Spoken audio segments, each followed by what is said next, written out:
अस्सलाम वालेकुम दोस्तों। तो आज हम सबसे पहले बनाने जा रहे हैं बेसन के लड्डू। उसके इंग्रेडिएंट्स हम आपसे शेयर कर देते हैं। उम्मीद है आपको ये रेसिपी अच्छी लगेगी। तो सबसे पहले हमने 1 कप चीनी ले ली है और 3 खाने के चम्मच मैदा और 3 खाने के चम्मच हमने सूजी ले ली है। और यहाँ पे हमने 1 कप भरकर ही बेसन ले लिया है। ये कप आप देख रहे हैं, ये कप का साइज, और 4 हमने इलायची ले ली है। अब हमने चीनी जो थी उसको पीस कर रखा। यहाँ हम आपको दिखा देते हैं कि हमने किस तरह चीनी को पीस के रखा है।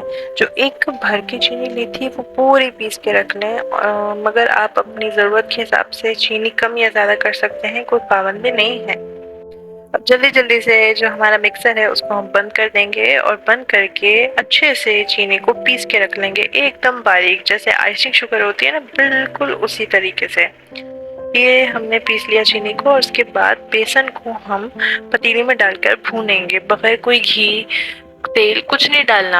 आपने पहले बेसन को अच्छे से 8 से 10 मिनट के लिए हल्की आंच पे भून लेना है।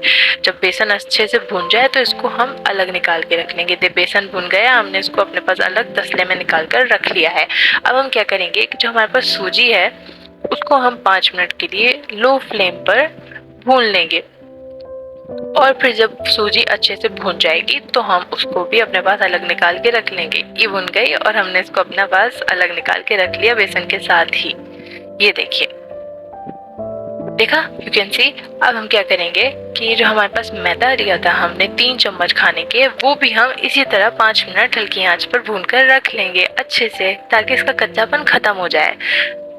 कि देखिए, हाँ देखिए, कलर इसका चेंज हो गया 5 मिनट भूनने के बाद। हम मैदे को भी निकाल कर बेसन और सूजी के साथ ही रख लेंगे।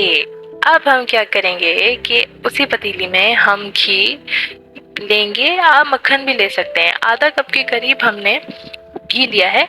और अब हम क्या करेंगे, इस घी को अच्छे से गर्म करेंगे। उसके बाद इलायची हमने पीस ली थी और वो पिसी हुई इलायची हम इसमें डाल देते हैं।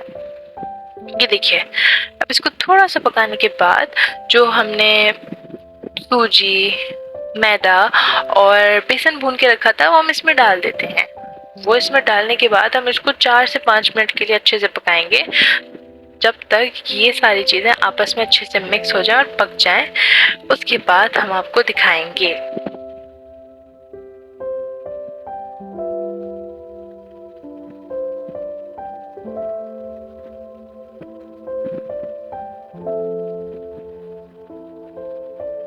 यू कैन सी, देखिए 4 मिनट तक पकाने के बाद ये अच्छे से मिक्स हो चुका है। तो अब हमने ये पूरे मिक्सचर को हम अलग निकाल कर अपने पास तसले में रख लेंगे।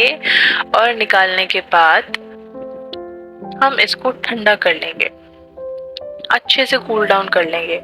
आप इसमें पंखे के नीचे इसको रख के चम्मच चलाते रहें ताकि ये ठंडा हो जाए। जब ये ठंडा हो जाएगा उसके बाद हम इसमें जो चीनी पीस कर रखी थी वो चीनी हम इसमें थोड़ी डालते रहेंगे। आप चीनी कम या ज़्यादा कर सकते हैं, मैं फिर कह रही हूँ, वो आपके टेस्ट पे डिपेंड है। हमने चीनी डाल ली है। अब हम इसको अच्छे से मिक्स करेंगे, प्रॉपर मिक्स। अच्छे से इसको आपने मिक्स करना है, लम्स ना रहें। जब ये मिक्स हो जाएगा अच्छे से, उसके बाद आपने इसको लड्डू बनाने हैं। अच्छे से हाथ से प्रेस करते रहना है और गोल गोल करके लड्डू बना लेना है। अभी हम ये लड्डू बनाकर आपको दिखाएंगे कि लड्डू कितने खस्ता और कितने अच्छे बनेंगे। अभी हम ये आपको तोड़ कर दिखाते हैं। ये देखिए, वाओ, बहुत ही अच्छे लग रहे हैं और ये बहुत ही टेस्टी होते हैं।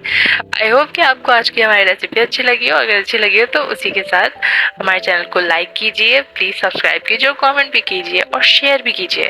That's it. अल्लाह हाफिज़। Thank you.